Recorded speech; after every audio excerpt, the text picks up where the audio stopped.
ഈ നിമിഷം വരെയും കണ്ടുകൊണ്ടിരുന്നത് പരിശുദ്ധാത്മാവിൻ്റെ പ്രവർത്തനങ്ങളെക്കുറിച്ചാണ് കണ്ടുകൊണ്ടിരുന്നത്. പരിശുദ്ധാത്മാവായ ദൈവം അനാദിയിലെ പ്രവർത്തിച്ചു തുടങ്ങി.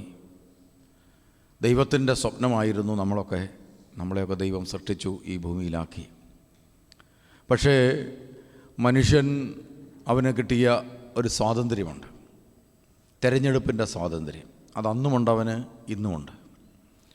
അപ്പോൾ ഈ സ്വാതന്ത്ര്യത്തിൽ അവൻ ദൈവത്തെ തിരഞ്ഞെടുത്ത്, ദൈവത്തിൻ്റെ വാക്കുകളെ തിരഞ്ഞെടുത്ത് അവൻ മുന്നോട്ട് പോകണം. അതാണ് ദൈവത്തിൻ്റെ ആഗ്രഹം. അതിനുവേണ്ടി ദൈവം നമ്മെ സ്വാതന്ത്ര്യം നൽകിയ സ്നേഹം, ഒരു അടിമയായിട്ടല്ല, സ്വാതന്ത്ര്യം നൽകിയ ശേഷം സ്നേഹത്തോടെ വിളിക്കുകയാണ്. നന്മ തിരിച്ചറിഞ്ഞ്, നന്മ അറിഞ്ഞ് മനസ്സിലാക്കി അവൻ്റെ പിന്നാലെ പോവുക. എന്നാൽ മനുഷ്യൻ്റെ ഒരു പ്രത്യേകത, അവൻ്റെ ചായ്ച്ചിലുകൾ എപ്പോഴും പാപത്തിലേക്കാണ്. കാരണം എന്താണ്? പഞ്ചേന്ദ്രിയങ്ങൾക്ക് പെട്ടെന്ന് ആകർഷകമായി തോന്നുന്നത് പാപമാണ്. അതുകൊണ്ട് പഞ്ചേന്ദ്രിയങ്ങൾക്കപ്പുറത്ത് ആന്തരികമായ നമുക്കൊരു കണ്ണുണ്ട്.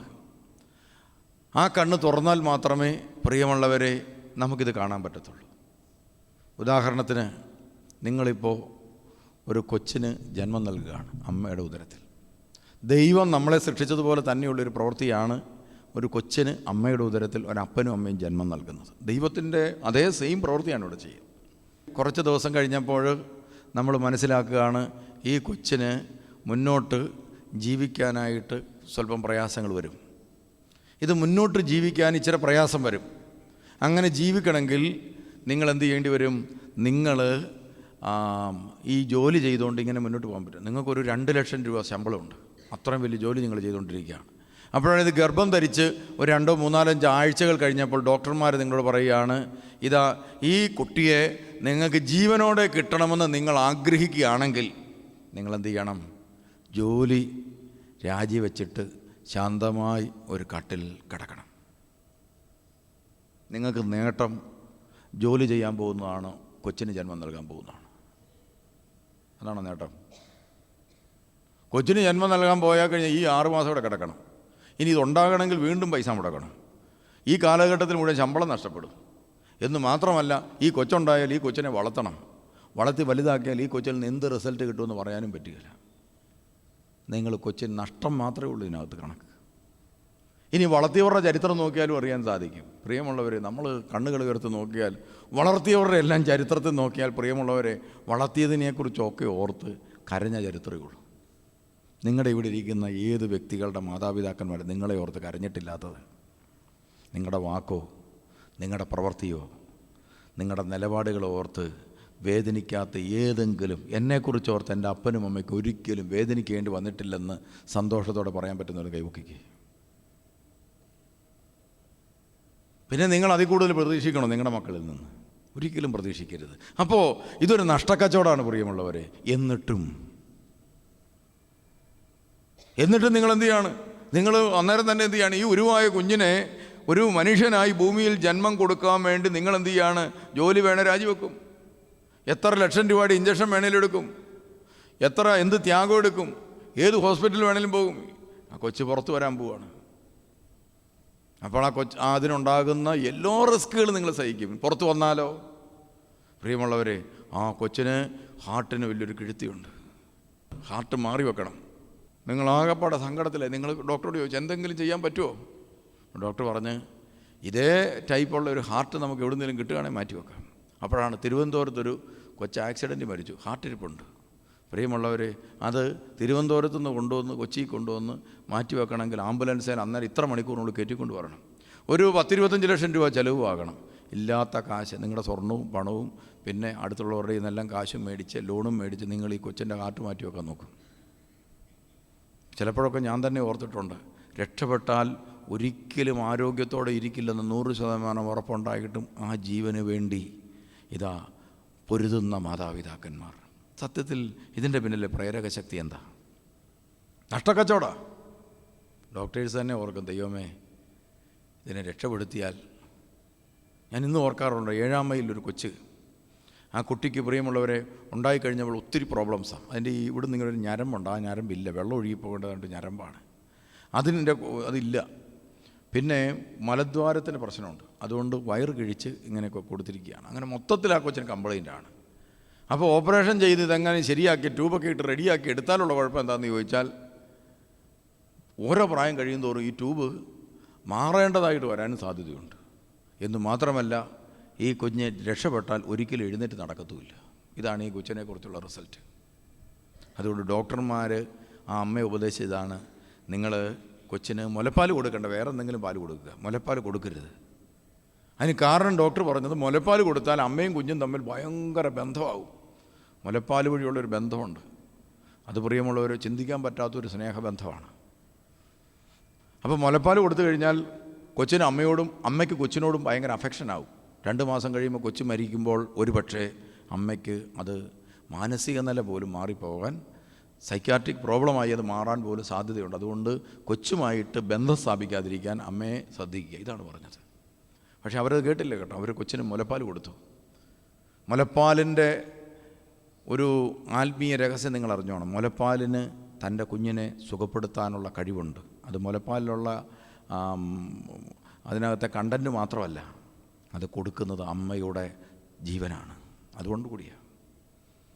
അപ്പോൾ മുലപ്പാലൊക്കെ ആ കൊച്ചിന് കൊടുക്കുന്നുണ്ട്. അപ്പോഴാണ് അവരുടെ അപ്പൻ, ആ പെണ്ണിൻ്റെ അപ്പൻ ഇവിടെ വന്ന്, ഞാൻ അച്ഛനാണ്, എന്നോട് വന്ന് പറഞ്ഞ് ഈ കാര്യങ്ങളെല്ലാം പറഞ്ഞ് തിരുമേനി അതിനൊരു വീട്ടുമാമോദീസ കൊടുക്കണം, കാരണം കൊച്ചു മരിച്ചു പോകുമെന്നാണ് പറഞ്ഞിരിക്കുന്നത്. 3 മാസം കഴിയുമ്പോൾ കൊച്ചു മരിക്കും, ഒരു വീട്ടുമാമോദീസ കൊടുക്കണം. അപ്പോൾ അവരുടെ കൂട്ടത്തിൽ അച്ഛനുണ്ട്. ഞാൻ അച്ഛനുമായിട്ട് സംസാരിച്ചു. ഞാൻ പറഞ്ഞു, രക്ഷപ്പെട്ടാൽ ഒരിക്കലും എഴുന്നേറ്റ് നടക്കത്തില്ല, ഇങ്ങനെ കിടക്കത്തേ ഉള്ളൂ.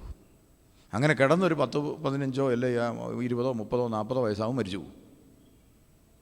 അങ്ങനെ 30 വയസ്സ് വരെ കിടന്നേച്ച് മരിക്കുന്ന ഒരു കൊച്ചിന് വേണ്ടി ഒരപ്പനും അമ്മയും ത്യാഗം എടുക്കേണ്ട കാര്യമുണ്ടോ? അവർക്ക് പിന്നീട് ജീവിതത്തിൽ ഒരിക്കലും സ്ത്രീക്ക് പുറത്തു പോകാൻ പറ്റത്തില്ല. എന്ത് സംഭവിച്ചെന്നറിയോ? ഞാൻ വീട്ടുമാമോദീസയ്ക്ക് പോകുമ്പോൾ മരിക്കാൻ പോകുന്ന കൊച്ചിന് മരിക്കുന്നതിന് മുമ്പ് വീട്ടുമാമോദീസ കൊടുത്താൽ പള്ളിയിലടക്കാൻ പറ്റും. അതാണ് സംഭവം. ഞാൻ ഇവിടുന്ന് മാമോദീസ മുക്കാൻ വേണ്ടി പോയി. ഞാൻ അവിടെ ചെന്നു. എൻ്റെ മനസ്സ് പറഞ്ഞുകൊണ്ടിരിക്കുന്നത്, ഈ കൊച്ചു രക്ഷപ്പെടും, ഈ കൊച്ചു രക്ഷപ്പെടും. അപ്പം ഞാൻ പറയും, ഈ കൊച്ചു രക്ഷപ്പെടരുത്. എൻ്റെ മനസ്സ് പറയുന്ന, ഈ കൊച്ചു രക്ഷപ്പെടരുത്, രക്ഷപ്പെട്ടാൽ എഴുന്നേക്കാൻ മേലാതെ കിടക്കും. ഈ കൊച്ചു രക്ഷപ്പെടരുത്, ഇതാണ് എൻ്റെ മനസ്സ്. ഉടനെ എൻ്റെ ഉള്ളിൽ നിന്ന്, കൊച്ചു രക്ഷപ്പെടും, കൊച്ചു രക്ഷപ്പെടും. ഞാനത് മൈൻഡ് ചെയ്തില്ല. കൊച്ചു രക്ഷപ്പെടുമൊന്നും വേണ്ട. എന്ത് കൊച്ചു രക്ഷപ്പെട്ടു? ഇപ്പോൾ 16 വയസ്സ് വരെ ഇങ്ങനെ കൊച്ചു രക്ഷപ്പെട്ടിട്ട് ഇങ്ങനെ കിടക്കാനായിട്ടാണോ എന്നൊക്കെ ഞാൻ എൻ്റെ മനസ്സിൽ പറയുന്നത് പരിശുദ്ധാത്മാവിനോടാണെന്ന് എനിക്ക് ബോധ്യമില്ല. ഈ ലോകം മുഴുവൻ സൃഷ്ടിച്ചവനാണ് എന്നോട് പറയുന്നത് രക്ഷപ്പെടും. ഞാൻ എങ്ങനെ വിശ്വസിക്കും പ്രിയമുള്ളവർ? നിങ്ങളുടെ ഉള്ളിലിരുന്ന ഒരാൾ പറയുക രക്ഷപ്പെടും, നമ്മുടെ ബുദ്ധി നമ്മളോട് പറയുന്നു രക്ഷപ്പെടുകയല്ല. നമുക്കേത് വിശ്വസിക്കാൻ പറ്റും? നമ്മളെ നയിച്ച ബുദ്ധിയല്ല നമുക്ക് വിശ്വസിക്കാൻ പറ്റത്തുള്ളൂ. അതാണ് നമ്മുടെ പ്രശ്നം. ഞാൻ രണ്ടും അങ്ങ് വിട്ട്. എൻ്റെ ജോലി എന്താ? മാമോദിസ കൊടുക്കുക. അല്ലാതെ രക്ഷപ്പെടുകയോ രക്ഷപ്പെടാതിരിക്കുകയോ ചെയ്താൽ എനിക്കെന്നെ പ്രശ്നം. ആ ഒരു നിലപാടിലേക്ക് ഞാൻ വന്നു. അതോടുകൂടി ഞാൻ ഫ്രീ ആയി. ഇല്ല, തലവേദന എടുക്കും. ഞാൻ ചെന്ന് വീട്ടു മാമോദിസ കൊടുത്ത് തിരിച്ചു പോന്നു. ഞാൻ ഇടയ്ക്കിടയ്ക്ക് വിളിച്ചു ചോദിക്കും, മരിച്ചോ? പ്രിയമുള്ളവരെ, മരിച്ചില്ലെന്ന് മാത്രമല്ല, കൊച്ച് ജീവിച്ചു, കൊച്ച് എഴുന്നേറ്റ് നടന്നു. അതിനുശേഷം വർഷങ്ങൾ കഴിഞ്ഞ് ഞാനിതെല്ലാം മറന്നു. ഞാൻ ഈ ദേവാലയത്തിൻ്റെ പിരിവുമായി ബന്ധപ്പെട്ട് ഒരു വീട്ടിലേക്ക് കയറി ചെല്ലുകയാണ്, ആ 8-ാം മൈൽ ഭാഗത്ത്. ഞാൻ കയറി ചെല്ലുമ്പോൾ അവർ അങ്ങനെ പറഞ്ഞിട്ടുണ്ടായിരുന്നു, ആ വീട്ടിൽ ചെല്ലണമെന്ന്. ഏത് വീടാണെന്ന് എനിക്ക് അറിഞ്ഞുകൂടാ. ആളുകളോട് പറഞ്ഞു ഞങ്ങളുടെ വീട്ടിൽ വരണം. ഞാൻ കയറി ചെല്ലുമ്പോൾ പ്രിയമുള്ളവരെ, തലേ തുണിയൊക്കെ ഇട്ടൊരു കൊച്ചു പെങ്കൊച്ച്, കാലിന് ഇതൊക്കെ ഇട്ടിട്ടുണ്ട്, ചെറിയ ബെൽറ്റോ ഏതാണ്ടൊക്കെ ഇട്ടിട്ടുണ്ട്, നടന്ന് വരുന്നു. അവിടെ കുരിശ് വരയ്ക്കുന്നു. അവൻ ഞാൻ ചോദിച്ചു, നിങ്ങളിപ്പോൾ എവിടെയാണ് താമസിക്കുന്നത്? അതെ, ഈ കൊച്ചാണ് ആ കൊച്ച്. അവൾ ഭയങ്കര പ്രാർത്ഥനക്കാരിയാ, മരിയ. പ്രിയമുള്ളവരെ, അവൾ പൂർണ്ണ ആരോഗ്യത്തോടെ നടക്കുന്നു. ഞാൻ പഠിച്ച സ്കൂളിൽ ഈ അടുത്ത കാലത്ത് ഞാൻ ചെന്നു. അപ്പോൾ അവിടെ ഒരു കൊച്ചിരിക്കുന്നു. ഞാൻ ഈ കൊച്ചിന് മറ്റേ കൊച്ചിൻ്റെ ഒരു ഷേപ്പ് ഉണ്ടല്ലോ. കുറച്ചു നേരം കഴിഞ്ഞപ്പോൾ ഞാൻ നോക്കിയപ്പം അവളുടെ അമ്മ വന്ന് ഈ കൊച്ചിനെ 4-ാം ക്ലാസ്സിൽ 5-ാം ക്ലാസ്സിൽ പഠിക്കുന്ന കൊച്ചിനെ എടുത്തുകൊണ്ട് പോകും. ഞാൻ അന്നേരത്തിനും അവരെ വിളിപ്പിച്ചു. അപ്പോൾ അവർ അധ്യാപകരോട് പറഞ്ഞു, ഈ കുഞ്ഞ് മരിച്ചു പോകേണ്ടതായിരുന്നു, പ്രാർത്ഥിച്ചപ്പോൾ കർത്താവ് സൗഖ്യപ്പെടുത്തിയതാണ്. എൻ്റെ അധ്യാപകരെല്ലാം എന്നോട് ഭയങ്കര സ്നേഹമുള്ളവരാണ്. അവരുടെ മധ്യത്തിൽ ഈ കുടുംബം സാക്ഷ്യപ്പെടുത്തി. ഉണ്ടോ? അപ്പോൾ പ്രിയമുള്ളവരെ, പരിശുദ്ധാത്മാവ് ഒരു കാര്യം നടക്കുമെന്ന് പറഞ്ഞാൽ നടക്കും. അതുകൊണ്ട് പരിശുദ്ധാത്മാവ് പല ഹൃദയങ്ങളിലും പല കാര്യങ്ങളും നടക്കാനുള്ളത് പറയും. അങ്ങനെ പരിശുദ്ധാത്മാവായ ദൈവം ചരിത്രത്തിലേക്ക് ഇറങ്ങി സ്വീകരിക്കാൻ മനസ്സുള്ള ഹൃദയങ്ങളെ പ്രചോദിപ്പിച്ചു. അങ്ങനെ പ്രചോദിപ്പിച്ച ഒരു ഹൃദയമാണ് നോഹ. നോഹയോട് പറഞ്ഞു, നോഹ പെട്ടകം ഉണ്ടാക്ക്, പെട്ടകത്തിനകത്ത് കയറണം. ഉടനെ നാട്ടുകാരെല്ലാം കളിയാക്കി, നാട്ടുകാരെല്ലാം പുച്ഛിച്ചു. അന്നുകൊണ്ട് ഇതുപോലെ പുച്ഛിക്കുന്ന ആളുകൾ, ഇപ്പോഴത്തെ പോലെ തന്നെ പുച്ഛിക്കുന്ന ആളുകൾ അന്നുമുണ്ട്, പുച്ഛിച്ചു. പക്ഷേ മഴ പെയ്തു, പെട്ടകം പൊങ്ങി, പെട്ടകത്തിൽ അനേകായിരങ്ങൾ രക്ഷപ്പെട്ടു. അവർ ഇതാ പിൽക്കാലത്ത് ലോകത്തിൽ ആ നോഹയുടെ കാലത്ത് അവരെല്ലാം പിന്നീട് അവിടെ ജീവിച്ചു. അതിനുശേഷം അബ്രഹാമിനെ ദൈവം തിരഞ്ഞെടുത്തു. മക്കളില്ലാത്ത അബ്രഹാമിനെ ദൈവം മക്കളുണ്ടാകാൻ വേണ്ടി തിരഞ്ഞെടുത്തു. അതാ ദൈവം. പരിശുദ്ധാത്മാവ് പറഞ്ഞു, അസാധ്യങ്ങൾ സാധ്യമാക്കുമെന്ന് വെളിപ്പെടുത്താൻ ആണ് അബ്രഹാമിനെ ദൈവം തിരഞ്ഞെടുത്തത്. അബ്രഹാമിനും സാറായിക്കും ഒരു തരത്തിലും കുട്ടികളുണ്ടാകുകയില്ല. പക്ഷേ അവരിലൂടെ ദൈവം സന്താനങ്ങൾക്ക് ജന്മം നൽകി. അതാണ് ഇസ്രായേൽ. അതിനുശേഷം പ്രിയമുള്ളവരെ, ഓരോ ചേതനകളിലും പ്രവേശിച്ചു, വിശുദ്ധന്മാരിൽ പ്രവേശിച്ചു, വിശുദ്ധ ജീവിതം നയിക്കാൻ തയ്യാറുള്ളവരിൽ പ്രവേശിച്ചു, സമർപ്പിതരിൽ പ്രവേശിച്ചു. മോശയെ ദൈവം തിരഞ്ഞെടുത്തു. മോശ എങ്ങനെയാണ് തിരഞ്ഞെടുക്കുന്നത്?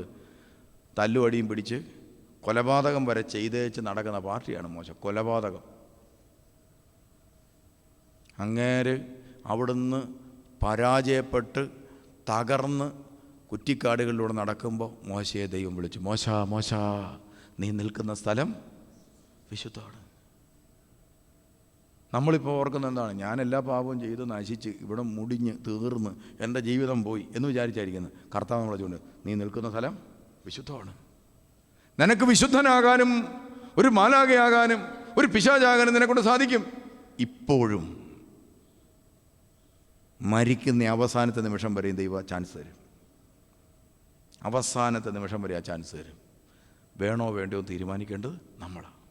ആ ഒരു സാധ്യത നമുക്കെപ്പോഴും തുറന്നു കിടപ്പുണ്ട്. അങ്ങനെ ദൈവം ഇറങ്ങിപ്രവർത്തിച്ച വിശുദ്ധന്മാരിലൂടെ ദൈവം ഈ വെളിപ്പെടുത്തൽ നൽകി. എന്താണ്? മനുഷ്യൻ്റെ സകല പാപ സ്വഭാവങ്ങളിൽ നിന്നും അവനെ മോചിപ്പിക്കുന്ന ഒരു രക്ഷാകര പ്രവൃത്തിയെക്കുറിച്ച്. ഉൽപ്പത്തി 6:5 മുതലുള്ള വചനം വായിച്ചേ. ഉൽപ്പത്തി 6:5. ഭൂമിയിൽ മനുഷ്യൻ്റെ ദുഷ്ടത വർദ്ധിച്ചിരിക്കുന്നെന്നും അവൻ്റെ ഹൃദയത്തിലെ ചിന്തയും ഭാവനയും എപ്പോഴും ദുഷിച്ചതു മാത്രമാണെന്നും കർത്താവ് കണ്ടു. ഭൂമുഖത്ത് മനുഷ്യനെ സൃഷ്ടിച്ചതിൽ കർത്താവ് പരിതപിച്ചു. അത് അവിടുത്തെ ഹൃദയത്തെ വേദനിപ്പിച്ചു. ദൈവത്തിൻ്റെ ഹൃദയത്തിന് ഒരു നൊമ്പരം. എന്താണെന്നറിയോ? ആ നൊമ്പരം അന്നുമുണ്ട് ഇന്നുമുണ്ട്. എന്താണെന്നറിയോ? ദൈവം സൃഷ്ടിച്ച മനുഷ്യൻ്റെ നൊമ്പരം. ആ നൊമ്പരം തിരിച്ചറിയാത്ത മനുഷ്യർക്ക് ഈ നൊമ്പരം കർത്താവ് വെളിപ്പെടുത്തും. എപ്പോഴാണെന്നറിയോ? നമ്മുടെ മക്കൾ നശിക്കുമ്പം നമുക്ക് ആ പെയിൻ അനുഭവപ്പെടും.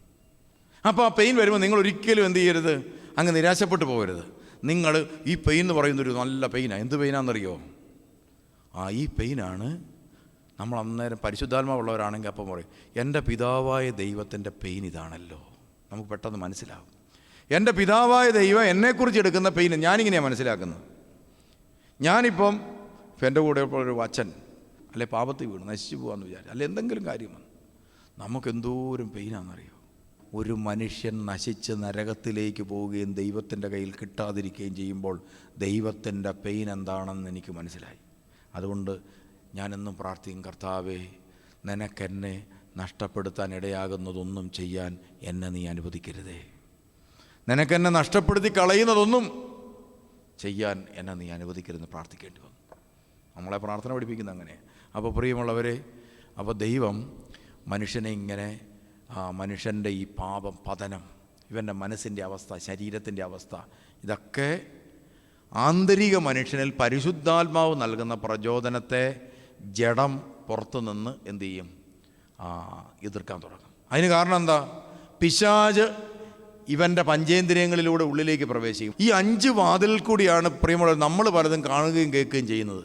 എന്നാൽ ഇതിലൂടെ അല്ല കാണുകയും കേൾക്കുകയും ചെയ്യേണ്ടത്, മറിച്ച് നമ്മുടെ അന്തരേന്ദ്രിയങ്ങളിലൂടെ കാണാൻ പറ്റണം. ഞാൻ പറഞ്ഞല്ലോ, നമ്മൾ ലാഭനഷ്ടങ്ങൾ നോക്കുന്നത് നമ്മുടെ പഞ്ചേന്ദ്രിയങ്ങൾ വെച്ചാണെങ്കിൽ നമ്മുടെ കൊച്ചു ജീവിക്കുമോ മരിക്കുമോ? ഇപ്പോൾ യൂറോപ്യൻകാരെല്ലാം നോക്കുന്നത് പ്രിയമുള്ള അവർ പഞ്ചേന്ദ്രിയങ്ങളിലൂടെ മാത്രമുള്ള കാര്യങ്ങളെ സ്വീകരിക്കത്തുള്ളൂ. അവർ വിശ്വാസം പോയി. അതുകൊണ്ട് അവരിങ്ങനെ ആലോചിക്കും, ഒരു പെണ്ണ് കൂടെയുണ്ട്, കെട്ടണോ വേണ്ടയോ? സായിപ്പ് തീരുമാനിക്കും, കെട്ടാൻ പാടില്ല. ഇവളെ കൊണ്ടു നടക്കാം, കെട്ടുകയില്ല. എപ്പോഴാണ് കെട്ടുന്നതെന്നറിയോ? 50 വയസ്സ് കഴിയുമ്പോൾ. ഒരു 50 വയസ്സ് വരെയൊക്കെ കൂടെ കൊണ്ടു നടക്കാം. അതിനിടയ്ക്ക് എല്ലാം പോകും. ഇത് പോയിട്ട് വേറെ വരും. ഇതൊരു കൊച്ചുമായിട്ട് പോയി വേറൊരാളുടെ കൂടെ പോകും. ഉടനെ വേറൊരാളുടെ കൊച്ചുമായിട്ട് എന്ത് ചെയ്യും? ഇങ്ങോട്ട് വരും. പിന്നെ കൊച്ചിനെ സൃഷ്ടിക്കേണ്ട കാര്യമില്ല, കാരണം കൊച്ചുമായിട്ടാണ് വരുന്നത്. അങ്ങോട്ടും ഇങ്ങോട്ടും ഇങ്ങനെയാണ് പരിപാടി. യൂറോപ്യൻ രീതി ഇതാണ്. എന്നാൽ പഞ്ചേന്ദ്രിയങ്ങളിലൂടെയാണ് ഇവരുടെ ഇടപാട്. അല്ലാതെ ഇവർക്ക് ആന്തരിക ഇന്ദ്രിയങ്ങൾ തുറന്നു കിട്ടിയിട്ടില്ല. ആ വിശ്വാസം പോയി. വിശ്വാസത്തിൻ്റെ കണ്ണുകൾ അടഞ്ഞു പോയി പാപം മൂലം. അപ്പോൾ ഇവരെന്ത് ചെയ്യാണ്? ഇവർ ചിന്തിക്കുന്ന ഇതാണ്, ഞാനിപ്പോൾ ഇവളെ കെട്ടിക്കഴിഞ്ഞാലുള്ള ദോഷം, ഇവളെങ്ങാനും പിരിഞ്ഞു പോയാൽ എൻ്റെ സ്വത്തിൻ്റെ 50% കൊടുക്കും. അതവിടുത്തെ നിയമം. പെണ്ണിന് 50% കൊടുക്കേണ്ടി വരും ആണുങ്ങൾ. അതുകൊണ്ട് കെട്ടുകയില്ല. കണ്ടോ പഞ്ചേന്ദ്രിയം പ്രവർത്തിച്ചാലുള്ള ദോഷം. ഇനി നിങ്ങൾ ഭാര്യയും ഭർത്താവും, നിങ്ങൾ പഞ്ചേന്ദ്രിയങ്ങൾ മാത്രം പ്രവർത്തിച്ചാൽ ജീവിക്കുന്നെന്ന് വിചാരിച്ചു. ഈ അടുത്ത കാലത്ത് അങ്ങനെ 2 പേരും ഇവിടെ വന്നു. ഭാര്യയ്ക്ക് നല്ല ഭാര്യയും നല്ല ഭർത്താവും, പക്ഷേ ഇവർ തമ്മിൽ അടിച്ച് പിരിയാൻ പോവുകയാണ്. അപ്പോൾ പിരിയാനുള്ള എല്ലാ ലക്ഷണങ്ങളും കാണിച്ചു തുടങ്ങി. ഭാര്യ പറയുന്നു, എനിക്ക് ടെൻഷനാണ്. ഞാൻ ചോദിച്ചു, എന്താ ടെൻഷൻ? ഇങ്ങേര് വീട് പണിതു, അപ്പോൾ ഇങ്ങേരുടെ പേരിലാണ് ഇങ്ങേര് മേടിച്ചത്. നാളെ ഇങ്ങേരെന്നെ ഉപേക്ഷിച്ച് കഴിഞ്ഞാൽ ഈ വീട് ഇങ്ങേരുടേതുമാകും. ഞാൻ ലോൺ, എൻ്റെ പൈസയും കൂടെ എടുത്ത് ലോൺ അടയ്ക്കും. അതുകൊണ്ട് എന്നാ 2 പേരുടെയും പേരിൽ വീട് എഴുതണം. അതാണ് ഒരു ടെൻഷൻ. കുറച്ച് ദിവസം കഴിഞ്ഞപ്പോഴത്തേനും 2 പേരുടെയും കൂടെ വീട് എഴുതിയിട്ട് ഇനിയിപ്പം പിരിയുകയാണെങ്കിൽ എന്നാ പറ്റും? ഈ വീട് എങ്ങനെ വിഭജിക്കുന്നത്? നാളെ ഒരു ഡൈവേഴ്സ് വന്നാൽ. അതുകൊണ്ട് എൻ്റെ പേരിൽ വീട് എഴുതണം, ഞാനല്ലേ കാശടയ്ക്കുന്നത്. അതുകൊണ്ട് പിന്നെ അതായി പ്രശ്നം. ഇങ്ങനെ ഭയങ്കര പ്രശ്നങ്ങളാണ് ഇവരുടെ ജീവിതത്തിൽ. ഒരു പ്രശ്നത്തിനും കാരണമില്ല. ഇതുപോലത്തെ കാരണങ്ങളാണ് ഇവരുടെ പ്രശ്നങ്ങൾ. കാരണം എന്താണെന്നറിയോ? ഇവരുടെ അന്തരേന്ദ്രിയങ്ങളൊന്നും തുറക്കപ്പെട്ടിട്ടില്ല. സ്നേഹത്തിൻ്റെ കവാടങ്ങളെല്ലാം അടഞ്ഞു. സ്നേഹിക്കാൻ അറിയാൻ മേല. അങ്ങനെ അളക്കാൻ പറ്റാത്ത ഒത്തിരി കൃപകളുണ്ട്. അത് പരിശുദ്ധാത്മാവ് നൽകുന്നതാണ്. അതൊന്നും ഇവരിൽ വർക്കൗട്ട് ചെയ്യുന്നില്ല. അതിവർ അളക്കുന്നുമില്ല. ഇവർ ചിന്തിക്കുന്നത് കാശേ കാശേ കാശേ കാശേ, പണം, സ്വത്ത്, കാശ്. ഡൈവോഴ്സ് ചെയ്താൽ എന്ത് ചെയ്യും? അന്നേരം എന്തൊക്കെ ചെയ്യണം? ഡൈവോഴ്സ് ആയില്ല. ഡൈവോഴ്സ് ചെയ്താൽ എന്ത് ചെയ്യും? മക്കളെ വീതം വെക്കുന്ന കാര്യം വരെയാണ് ചിന്തിച്ചുകൊണ്ടിരിക്കുന്നത്. ഡൈവോഴ്സ് ആയില്ല. ഇവർ പിരിയുന്നതിനെക്കുറിച്ച് ചിന്തിക്കുകയാണ്. ഞാൻ ആ ഭർത്താവിനോട് സംസാരിച്ചു, പ്രിയമുള്ളവരെ, ഭർത്താവ് അന്നേരം ഓരോരോ മണ്ടത്തരങ്ങൾ കാണിക്കുന്നുണ്ട്. സ്നേഹം മൂത്തിട്ടാണ് ഈ മണ്ടത്തരങ്ങൾ കാണിക്കുന്നത് ഓരോന്നും. ഞാൻ ആ മനുഷ്യനോട് സംസാരിച്ചപ്പോൾ എനിക്ക് മനസ്സിലായി, സത്യത്തിൽ ഈ ഭാര്യയോട് അടങ്ങാത്ത സ്നേഹം ഈ മനുഷ്യൻ്റെ മുമ്പിലുണ്ട്. എൻ്റെ പല ചോദ്യങ്ങൾ ഞാനിങ്ങനെ തിരിച്ചും മറിച്ചുമൊക്കെ ചോദ്യം ചോദിക്കുന്നുണ്ട്. അപ്പോൾ ഒരു മനുഷ്യൻ്റെ റിയൽ സാധനം ഇങ്ങോട്ട് പുറത്തു വരും. ഞാൻ ഈ ചോദ്യങ്ങൾ ചോദിക്കും, നിങ്ങളെന്തുകൊണ്ടാണ് പിന്നെ അങ്ങനെ ചെയ്ത്, നിങ്ങളെന്തുകൊണ്ടാണ് ഇങ്ങനെ ചെയ്തെന്നൊക്കെ ചോദിക്കും. അപ്പോൾ പുള്ളി ഉള്ളതങ്ങ് പറഞ്ഞു. പുള്ളി പറഞ്ഞു, തിരുമേനി അവളോട് പറയരുത്, സത്യത്തിൽ എനിക്ക് അവളെ ഉപേക്ഷിക്കാൻ പറ്റിയിരുന്നു. ഞാനിങ്ങനൊരു കുരുക്കുണ്ടാക്കി വെച്ചത് എന്തിനാണെന്ന് ചോദിച്ചാൽ, അവൾ ഒരിക്കലും എന്നെ വിട്ടു പോകരുത്. അപ്പം ഞാൻ ഓർത്തിടാ, ഈ മനുഷ്യൻ ഇത്രയും ഇവളെ സ്നേഹിക്കുന്നല്ലോ, എന്നിട്ട് അവൾക്കത് തിരിച്ചറിയാൻ പറ്റുന്നുമില്ല. ഞാൻ നേരത്തെ ആ സ്ത്രീയെ വിളിച്ചിട്ട് ചോദിച്ചു, തിരിച്ചും മറിച്ചും എല്ലാം ചോദിച്ചു കഴിഞ്ഞപ്പോഴത്തേനും പുള്ളിക്കാരത്തി പറയാം, കാര്യം ഞാൻ ഈ പൈസയുടെ കാര്യമൊക്കെ ഇങ്ങനെ പറയുന്നുണ്ടെങ്കിലും ഞാനൊരു കാരണവശാലും പുള്ളിയെ വിട്ടു പോകരുത്. എന്നാൽ പിന്നെ ഇത് അങ്ങോട്ടും ഇങ്ങോട്ടും പറഞ്ഞാൽ പോരെ, പ്രശ്നം തീർന്നില്ലേ? എന്നിട്ട് ഇതെല്ലാം മനസ്സിൽ വെച്ചുകൊണ്ട് ടെൻഷൻ അടിച്ച് നടന്നാണ് സ്റ്റെയർ കേസിന് താഴെ പോയി കാല് ഒടിഞ്ഞിട്ട് ഇവിടെ നടക്കാൻ വരാതിരിക്കുക. പരിശുദ്ധാത്മാവ് പെട്ടെന്ന് എന്നോട് പറഞ്ഞു. ഞാൻ ചോദിച്ചു, ഇതെന്നെ കാലിനെന്നാ പറ്റിയത്? എനിക്ക് ബുദ്ധിമുട്ടാണ്, ഞാൻ നടക്കാറാവോ? ഇല്ല. ഇവിടെ വന്നപ്പോഴത്തേന് തീരെ പ്രയാസമായിരുന്നു. ഇപ്പോൾ കുറച്ചൊരു മാറ്റം വന്നിട്ടുണ്ട്. ആദ്യത്തെ ദിവസം മുട്ടുകുത്താൻ വരായിരുന്നു, ഇപ്പോൾ മുട്ടുകുത്താൻ പറ്റി, കുമ്പിടാൻ പറ്റി, പക്ഷേ നട കയറാൻ പറ്റിയില്ല. ഞാൻ പറഞ്ഞു, നിങ്ങൾക്ക് ഇപ്പോൾ നട കയറാം എന്ന് പരിശുദ്ധാത്മാവ് എന്നോട് പറയുന്നുണ്ട്, വരാൻ പറഞ്ഞു. ഇവിടെ നിങ്ങളുടെ ശാരീരിക വേദന കർത്താവ് ഇപ്പോൾ എടുത്തു മാറ്റുന്നു, പോയി നട കയറാൻ പറയും. പ്രിയമുള്ളവർ, പുള്ളിക്കാരത്തിക്ക് ഒരു വിശ്വാസം ഇല്ലാത്തതുകൊണ്ട് പുള്ളിക്കാരത്തി അവിടെ ഇപ്പോൾ കയറും. ഞാൻ പുള്ളിക്കാരത്തി ഇറക്കി വിട്ടിട്ട് ഇയാളോട് എന്തോ സംസാരിക്കാൻ പോവുകയാണെന്ന് വിചാരിച്ചാണ് പുള്ളിക്കാരത്തി പോയത്. പുള്ളിക്കാരത്തി നടയിലോട്ട് കാലെടുത്ത് വെക്കുകയും ഒരു കുഴപ്പമില്ല, അടുത്ത കാലെടുത്ത് ഒരു കുഴപ്പമില്ല. വേദന മാറിയോ?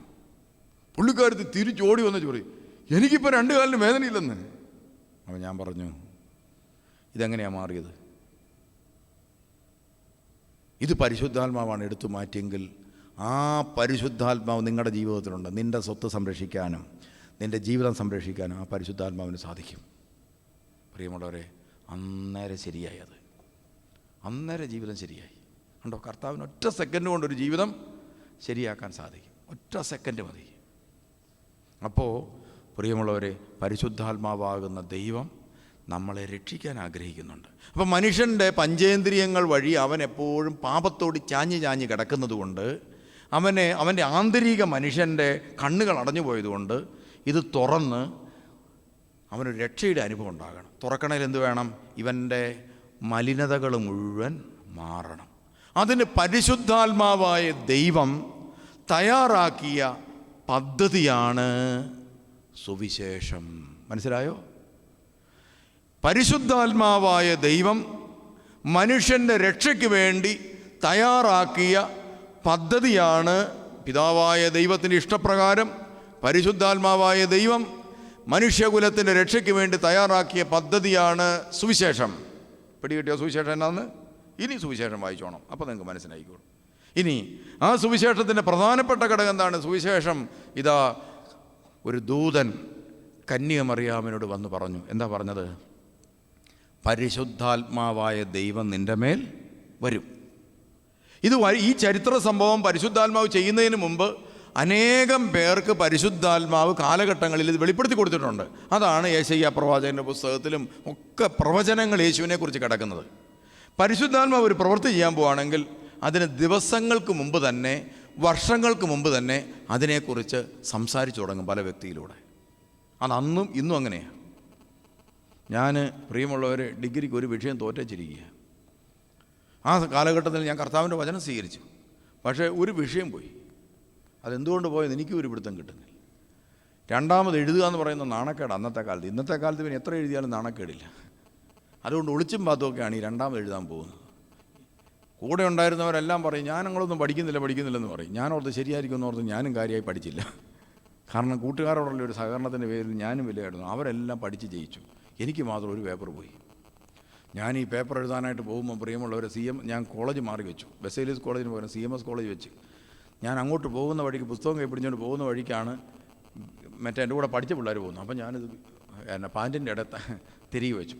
എന്നിട്ട് ആ CMS കോളേജിൻ്റെ അവിടെ ഒരു സാധനം മേടിക്കാൻ പോകാമെന്ന് പറഞ്ഞ് പോയിട്ടാണ് കോളേജ് ചാടി കയറിയാണിത് എഴുതുന്നത്. അത്ര കഷ്ടപ്പെട്ടാണിത് എഴുതുന്നത്. അങ്ങനെ ഈ ഒരു വർഷം എൻ്റെ അത് പോയിട്ടുണ്ട്.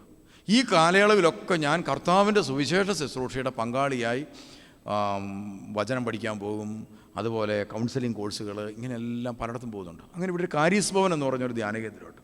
ആ ധ്യാനകേന്ദ്രത്തിൽ 6 മാസത്തെ സുവിശേഷ ശുശ്രൂഷ പഠിക്കാൻ വേണ്ടി ഞാൻ പോയി. അവിടെ ചെന്ന് കഴിഞ്ഞപ്പോഴാണ് മനസ്സിലായത് ഈ 18 വയസ്സുള്ള ഞാൻ മാത്രമേ ഉള്ളൂ. ബാക്കി എല്ലാം എൻജിനീയർമാർ, ഡോക്ടർമാർ, വലിയ ധ്യാനകേന്ദ്രത്തിലെ വലിയ പ്രമുഖ വചനപ്രഘോഷകർ തുടങ്ങി കൗൺസിലർമാർ, വരദാനങ്ങളുള്ളവർ, ഇങ്ങനെ വലിയ വലിയ പാർട്ടികളുടെ ഇടയിൽ ഒരു കൊച്ചു പയ്യൻ പാൻറ്റുമൊക്കെ ഇട്ട് ഞാൻ മാത്രം. പിന്നെ എനിക്ക് ഒരുമാതിരി കൊള്ളാവുന്നൊരു ചെറുപ്പക്കാരനെ കിട്ടിയ ഒരു വക്കീലുണ്ടായിരുന്നു. പുള്ളിക്ക് ഒരു 26-28 വയസ്സുണ്ട്. അതാണ് നമുക്ക് പറ്റിയൊരു കമ്പനി. ബാക്കി എല്ലാം കിളവന്മാരാണ്. പിന്നെ സമർപ്പിതർ, കല്യാണം കഴിക്കാതെ പൂർണ്ണ സമയം ശുശ്രൂഷയ്ക്ക് വിട്ടുകൊടുത്ത സ്ത്രീകൾ, അങ്ങനെയുള്ള വലിയ വലിയ പാർട്ടികളാണ്. അവരുടെ ഇടയിൽ ഞാൻ ഈ തമാശയൊക്കെ പറഞ്ഞ് അവരുടെ കൂട്ടത്തിൽ കൊച്ചു പയ്യനായിട്ട് നിൽക്കുകയാണ്. അങ്ങനെ പല ശുശ്രൂഷകൾക്കും പോയി. തെരുവിൽ ഭക്ഷണം കൊടുക്കാൻ പോകുന്നു, അതുപോലെ മെഡിക്കൽ കോളേജ് വാർഡുകളിൽ രോഗികളെ പ്രാർത്ഥിക്കാൻ പോകുന്നു. അപ്പോൾ അവിടുത്തെ അച്ഛൻ പറഞ്ഞു വിടും, നിങ്ങളവിടെ പോയി രോഗികളുടെ മേൽ പ്രാർത്ഥിച്ചാൽ മതി, നിങ്ങൾ ആ രോഗിക്ക് വേണ്ടി പ്രാർത്ഥിക്കും, നിങ്ങൾക്കൊരു നടുവേന പോലെ തോന്നും, അപ്പോൾ അതിന് മനസ്സിലാക്കണം അവർക്ക് നടുവേന ഉണ്ടെന്ന്. അപ്പോൾ നിങ്ങൾ യേശുവിൻ്റെ നാമത്തിൽ സുഖപ്പെട്ടു എന്ന് പറഞ്ഞാൽ തന്നെ എഴുന്നേറ്റുള്ളൂ എന്നൊക്കെ അച്ഛൻ ഈസി ആയിട്ട് അങ്ങ് പറയുക. അച്ഛൻ പറഞ്ഞാൽ അങ്ങനെ നടക്കും. അപ്പോൾ പ്രിയമുള്ളവർ, ഇതൊന്നും പ്രാക്ടിക്കലല്ലെന്ന് എനിക്ക് മനസ്സിലായി. കാരണം എനിക്ക് 19 വയസ്സേ ഉള്ളൂ. അങ്ങനെ ഇരിക്കുമ്പോഴാണ് ഒരു ദിവസം ചങ്ങനാശ്ശേരിക്കാരൻ മാത്തുക്കുട്ടി ഒരു റിട്ടയർഡ് എൻജിനീയറാണ്. പുള്ളി സുവിശേഷ മേഖല ചങ്ങനാശ്ശേരി അതിരൂപതയിലേക്കാണ്ട് വലിയ പ്രവർത്തനങ്ങൾക്കകത്തൊക്കെ പങ്കാളിയും കൂടിയാണ്. പുള്ളിക്കാരൻ അങ്ങനെ ചുമ്മാ അതും ഇതൊന്നും പറയുന്ന ആളല്ല. നല്ല ബുദ്ധിപരമായ പഠനവും നല്ല പക്വതയും ഒക്കെയുള്ള മനുഷ്യനാണ്. അതുകൊണ്ട് ചുമ്മാ ദർശനവും പ്രവചനമൊന്നും പറയുന്ന ആളല്ല. അങ്ങനെ വല്ലവരും പറഞ്ഞു കഴിഞ്ഞാൽ പറയും ഇതിങ്ങനെ എപ്പോഴും പറയാനുള്ളതല്ലെന്നൊക്കെ പറയും. അങ്ങനെ പുള്ളി അതിനോടൊന്നും അങ്ങനെ അങ്ങോട്ട് സഹകരിക്കുന്ന ആളല്ല. പുള്ളി ഒരു ദിവസം ഭക്ഷണം കഴിച്ചുകൊണ്ടിരിക്കുമ്പോൾ നേരെ ഇറങ്ങി വന്നിച്ച് എന്നോട് പറഞ്ഞു, എടാ മോനെ, നിന്നോട് എനിക്കൊരു കാര്യം പറയാനുണ്ട്. ഞാൻ ഇന്നലെ നിനക്ക് വേണ്ടി പ്രാർത്ഥിച്ചപ്പോൾ നിങ്ങളുടെ തലയിൽ ഈ തുണി ഇട്ടുകൊണ്ടൊരു സാധനമില്ല, എടാ പാർട്ടിയില്ലേടാ, അതാരാടാ? അപ്പോൾ ഞാൻ പറഞ്ഞു, അത് ബിഷപ്പുണ്ട്, പിന്നെ റമ്പാന്മാരുണ്ട് തുണി. നിങ്ങളുടെ സഭയിൽ തലേ തുണിയിട്ട് നടക്കുന്ന ആളായി ദൈവം നിന്നെ മാറ്റും. ബിഷപ്പല്ലേ ഇത്? നിന്നെ ബിഷപ്പാക്കും. 18-ാമത്തെ വയസ്സിൽ ഈ മനുഷ്യൻ എന്നോട് പറഞ്ഞു, അന്ന് ഒരു പേപ്പർ പോയിരിക്കുക, ഇതെഴുതി പാസ്സായാലേ സെമിനാരിൽ കയറാൻ പറ്റത്തുള്ളൂ, സെമിനാരിയിൽ അഡ്മിഷൻ കിട്ടിയാലേ എന്ത് ചെയ്യത്തുള്ളൂ. ഇപ്പോൾ നമുക്കൊരു കുപ്പായം കിട്ടാനായിട്ട് എത്ര നാൾ കഴിയണം. അപ്പോൾ മനുഷ്യനോട് നോക്കി പറഞ്ഞു, നീ നിൻ്റെ സഭയിൽ ബിഷപ്പായി മാറുമെന്ന്. ഞാൻ പറഞ്ഞു, മാത്തുക്കുട്ടി ചേട്ടൻ അത് ഇനിയിപ്പോൾ ആരോടും പറയണ്ട, വേറെ ആരോടും പറയണ്ടെന്ന് പറഞ്ഞു. പുള്ളി എന്ത് ചെയ്തു, അവിടെ നിന്നിട്ട് എല്ലാവരോടും പറഞ്ഞു, ഇവരുടെ സഭയിലെ ബിഷപ്പാകും. എന്നും മാത്രമല്ല, പ്രിയമുള്ളവരെ, ആ പുള്ളി പറഞ്ഞു, നന്നേ ചെറുപ്പത്തിൽ തന്നെ ബിഷപ്പാവും. അപ്പം ഞാൻ ഓർത്തു, കാറയിലൊക്കെ പോകാം, കുഴപ്പമില്ല എന്നൊക്കെ മനസ്സിൽ ഞാൻ വിചാരിച്ചെങ്കിലും പ്രിയമുള്ളവർ, അതൊന്നും അങ്ങോട്ട് നമുക്ക് വിചാരിക്കാൻ പറ്റുന്നതിനപ്പുറത്തുള്ള കാര്യമാണല്ലോ. അങ്ങനെയൊന്നും ചിന്തിക്കാൻ പോലും പാടില്ല. ഒരു ഷമ്മാശൻ പോലും ആകാത്ത ഒരാൾ അങ്ങനത്തെ കാര്യങ്ങളൊന്നും, ആവശ്യമില്ലാത്ത കാര്യങ്ങൾ ചിന്തിക്കുക പോലും ചെയ്യാൻ പാടില്ല. ശരിയാ, അങ്ങനെ ചെയ്യുന്നത് ശരിയല്ലല്ലോ. അതിനുശേഷം ഞാൻ ഷമ്മാശനായിട്ട് സെൻറ്റ് ജോസഫിൽ, അത് കാലമൊക്കെ കഴിഞ്ഞു, ഞാൻ അവിടെ നിന്നൊക്കെ പോന്നു, സെമിനാരി പോയി പഠിച്ചുകൊണ്ടിരിക്കുകയാണ്. മാത്തുക്കുട്ടിച്ചായനെയും മറന്നു, മാത്തുക്കുട്ടിച്ചായൻ്റെ പ്രവചനം ആ വഴിക്ക് പോയി, നമ്മൾ വേറെ വഴിക്കും പോയി. അപ്പോഴാണ് പ്രിയമുള്ളവർ, ഞാൻ ഷമ്മാശനാകാൻ വേണ്ടിയിട്ട് ഇവിടെ നിൽക്കുക. ഷമ്മാശനാകാനായിട്ട് എല്ലാവരും വന്നിട്ടുണ്ട്, മാത്തുക്കുട്ടിച്ചായനെയും വിളിച്ചിട്ടുണ്ട്. മാത്തുക്കുട്ടിച്ചായൻ ഇങ്ങോട്ട് വന്നു. ഞാൻ പട്ടവേറ്റ് ഷമ്മാശൻ കുപ്പായിട്ട് ഇങ്ങോട്ട് ഇറങ്ങി വരുമ്പോൾ കോട്ടയം സെൻറ്റ് ജോസഫ് വെച്ച് ഞാൻ പറഞ്ഞു, ഇത് മാത്തുക്കുട്ടിച്ചായൻ, പണ്ട് എൻ്റെ കൂടെ പഠിച്ചതാണ്, പുള്ളിക്ക് 70 വയസ്സുണ്ട് ഇപ്പം ആണല്ലോ. മാത്തുക്കുട്ടിച്ചായൻ എല്ലാവരുടെയും മുമ്പിൽ വെച്ച് കോട്ടയം സെൻറ്റ് ജോസഫ് വെച്ച് പറയും, ഈ ചമ്മാച്ചനുണ്ടല്ലോ, ഈ ചമ്മാച്ചൻ നിങ്ങളുടെ സഭയിലെ ബിഷപ്പാകും. ഉടനെ എല്ലാവരും ഒറ്റച്ചിരി. ഞാൻ പെട്ടെന്ന് വിഷയം മാറ്റി. ഞാൻ മാത്തുക്കുട്ടിച്ചായനെ കയ്യെ പിടിച്ചുകൊണ്ട് പോയിട്ട്, ഇവിടെ പറയേണ്ട, മോശമാണ്, ഇവിടെ പറഞ്ഞാൽ നാണക്കേടാവും എന്നൊക്കെ പറഞ്ഞു വിട്ട് മാത്തുക്കുട്ടിച്ചാൻ അങ്ങ് പോയി. കുറച്ചാൾ കഴിഞ്ഞ് പ്രിയമുള്ളൊരു ഷമ്മാശൻ എന്നുള്ള നിലയിൽ ഞാൻ അച്ഛനാകേണ്ട സാഹചര്യം വന്നു. അച്ഛനാകാൻ ഒരുങ്ങുമ്പോൾ പഞ്ചേന്ദ്രിയങ്ങൾ പ്രവർത്തിക്കുക. പ്രിയമുള്ളവരെ, ഈ കാലയളവിനുള്ളിൽ എൻ്റെ വീട്ടിലെ സാമ്പത്തിക നിലയെല്ലാം കൂട്ട് തകർന്ന് പോയപ്പോൾ ഉണ്ടായിരുന്ന സാമ്പത്തിക നിലയെല്ലാം ഞാൻ ഷമ്മാശനായി തിരിച്ചു വന്നപ്പം വീട് വരെ വിൽക്കേണ്ട രീതിയിലുള്ള ജപ്തി നോട്ടീസുകൾ വന്ന് കിടക്കുന്നു. വീട്ടിൽ ഒരു ചെറിയ ബിസിനസ് ഉണ്ടായിരുന്നു, അതെല്ലാം തകർന്ന്, പൈസയുടെ വരുമാനങ്ങളെല്ലാം നിലച്ചു, റബ്ബറിൻ്റെ വില ഇടിഞ്ഞില്ലാതായിപ്പോയി, വരുമാനങ്ങളുണ്ടായിരുന്ന എല്ലാം നിലച്ചു പോയി, എല്ലാം ബ്ലോക്കായി. എന്ന് മാത്രമല്ല, ഒരു ഭീമമായ കടബാധ്യതയും വന്ന് നിറഞ്ഞ് ഊരിപ്പോരാൻ രക്ഷയില്ലാത്ത പ്രതിസന്ധികളുടെ മധ്യത്തിൽ നിൽക്കുന്ന ഒരു ഭവനത്തിൽ ഞാനിങ്ങനെ നിൽക്കുകയാണ്. അങ്ങനെ വിഷമിച്ച് നിൽക്കുമ്പോൾ ഒരു വരുമാനം എന്ന് പറയുന്നത് എന്താണ്? അച്ഛനാകാൻ പോയവൻ അച്ഛനായി ഒരു ശമ്പളം കിട്ടുന്നതാണ് വരുമാനം. ഞാനെന്നേരം ഇങ്ങനെ ചിന്തിക്കാം അച്ഛനാകുന്നതിനെക്കുറിച്ച്. ഞാൻ പറഞ്ഞു, വീട്ടിൽ പറഞ്ഞാൽ നമുക്ക് അച്ഛനാകാൻ പോവുകയാണ് ഞാൻ. ഉടനെ വീട്ടുകാരോട് പലരും പറഞ്ഞു, അവനോട് പോയി പെണ്ണ് കെട്ടാൻ പറ, ഇല്ലെങ്കിൽ നാളെ അവസാനം ചാകാൻ നേരത്ത് വെള്ളം തരാൻ ഒരു മനുഷ്യനും കാണുകയില്ല. ഇങ്ങനെ പ്രിയമുള്ളവർ ഒത്തിരി പേരുടെ കഥകൾ ഞങ്ങളുടെ വീട്ടുകാരോട് പറഞ്ഞതോടുകൂടി വീട്ടുകാരെന്ത് ചെയ്തു? വട്ടം നടന്ന് പെണ്ണ് കാണുക എനിക്ക് വേണ്ടി. അത് വീട്ടുകാർ മാത്രമാണെങ്കിൽ കുഴപ്പമില്ല. ഞാൻ കോട്ടയത്തോട്ട് ചെന്ന് കഴിയുമ്പോൾ ഒരച്ഛൻ ചോദിക്കും, നീ ഇപ്പം സെമിനാരി കഴിഞ്ഞിരിക്കുകയല്ലേ? അതെ. എടാ ഇവിടെ ഒരു നല്ല പെണ്ണ് നിൽപ്പുണ്ട്, നമുക്ക് ഇന്നങ്ങ് പോയേക്കാം, സ്കൂട്ടറിൻ്റെ പുറകിലോട്ട് കയറിക്കുക. അച്ഛന്മാർക്ക് വലിയൊരു താല്പര്യമാണ് ഷമ്മാശന്മാർക്ക് കല്യാണം ആലോചിക്കുന്നത്. സ്കൂട്ടറിൻ്റെ പുറകെ കയറിക്കും, ഇപ്പോൾ പെണ്ണ് കാണാൻ പോവാം. ഞാൻ ഇവിടുന്ന് പെട്ടിയെടുത്ത് പ്രിയമുള്ളവരെ അങ്ങ് അടൂർ തയ്യാറായി പോയി നിന്നു. അടൂർ തയ്യാറായി പോയി നിൽക്കുമ്പോഴാണ് അവിടുത്തെ ഇപ്പോഴത്തെ തിരുമേനി അന്ന് അച്ഛനാണ്. അച്ഛൻ എന്നോട് പറഞ്ഞു, അപ്പോൾ കൂട്ടുകാർ 2 പേരും അവിടെയുണ്ട്. കൂട്ടുകാർ ചെന്ന് പറഞ്ഞ്, ഈ നമ്മുടെ ഈ സക്കറിയ ചമ്മാച്ചൻ ദേറാക്കാരനെന്ന് പറഞ്ഞു. ആണോ? പിറ്റേ ദിവസം ഭക്ഷണത്തിനിരിക്കുമ്പോൾ അദ്ദേഹം പറഞ്ഞ്, ചമ്മാച്ച, ഒരു കല്യാണം കഴിപ്പം നമ്മളിപ്പോൾ കല്യാണം കഴിക്കാത്ത ഒരാളായി നിന്നാൽ എനിക്ക് കുഴപ്പമൊന്നും ഉണ്ടായിട്ടില്ല, ഞാൻ ദേറാക്കാരനാണ്. പക്ഷേ വളരെയേറെ ബുദ്ധിമുട്ടുകൾ ഈ സഭയെ സഹിക്കേണ്ടി വരും. ഒത്തിരി വേദനകളുണ്ടാവും, ഒത്തിരി പ്രയാസങ്ങളുണ്ടാകും. പറഞ്ഞപ്പോൾ ഞാൻ വിചാരിച്ചില്ല ഇത്രയും പ്രയാസം ഉണ്ടാകുമെന്ന്. ഞാൻ വിചാരിച്ച് ഞാനിനി ദേറാക്കാരനാകാൻ താല്പര്യമില്ലാത്തതുകൊണ്ട് പറഞ്ഞതാണ്. ഒത്തിരി വേദനകളുണ്ട്, പ്രയാസങ്ങളുണ്ടാകും. ഇവിടെ അടുത്തൊരു അച്ഛനൊരു മകൾ നിൽപ്പുണ്ട്. ഞാൻ അച്ഛനെ വിളിച്ച് പറഞ്ഞിട്ടുണ്ട്, ചെമ്മാച്ചനൊന്ന് പോയി കാണാൻ. ഞാൻ അവിടുന്ന് ബാഗ് എടുത്ത് നേരെ എന്ത് ചെയ്ത് ഇവിടെ വന്നു. ഒരിടത്ത് നിൽക്കാൻ മേല, എല്ലായിടത്തും കല്യാണാലോചന. അപ്പോൾ എന്നെ വേറെ കുറച്ച് പേര് ഉപദേശിച്ചേടാ, നിനക്ക് ഇങ്ങനെ ഒരു സാമ്പത്തിക ബുദ്ധിമുട്ടുണ്ടല്ലേ, വീട്ടിൽ ഇച്ചിരി പ്രശ്നങ്ങളൊക്കെ ഉണ്ടാകും. അപ്പോൾ ഞാൻ പറഞ്ഞു, ഇങ്ങനെ കുറേ പ്രശ്നങ്ങളാണ് കൊണ്ട് എത്രയും പെട്ടെന്ന് പട്ടയേക്കണം. നീ വെറുതെ ഒന്ന് നിന്ന് തന്നാൽ മതി. ഒരു 5-8 ലക്ഷം രൂപ സ്ത്രീധനം മേടിച്ച് കാശ് എണ്ണി കയ്യിലോട്ട് തരാം. പെണ്ണ് കെട്ടുക, സ്ത്രീധനം മേടിക്കുക, സ്ത്രീധനത്തിൻ്റെ കാശ് കൊണ്ട് കടമൊക്കെ വീട്ടുക, പിന്നെ ഒരു കാറോ ബൈക്കോ മേടിക്കാനുള്ള കാശ് കൂടി ഉണ്ട്, സുഖമായി ജീവിക്കുക. ഇങ്ങനെ മനുഷ്യരെല്ലാം കൂടെ നമ്മുടെ വട്ടം നിൽക്കുക. എല്ലാം പഞ്ചേന്ദ്രിയങ്ങളാണ്. കണ്ടോ? പരിശുദ്ധാത്മാ പറഞ്ഞിരിക്കുന്നത് എന്താ? നീ ആരാകും? ദേറാക്കാരനാകും, നീ സന്യാസിയാകും. ഇതാണ് പരിശുദ്ധാത്മാ പറഞ്ഞിരിക്കുന്നത്. ഒരടയാളങ്ങളും ഇല്ല, ഒരു സഹായവും കിട്ടുന്നതായിട്ട് തോന്നുന്നുമില്ല. അവിടെയാണ് തെരഞ്ഞെടുപ്പ്.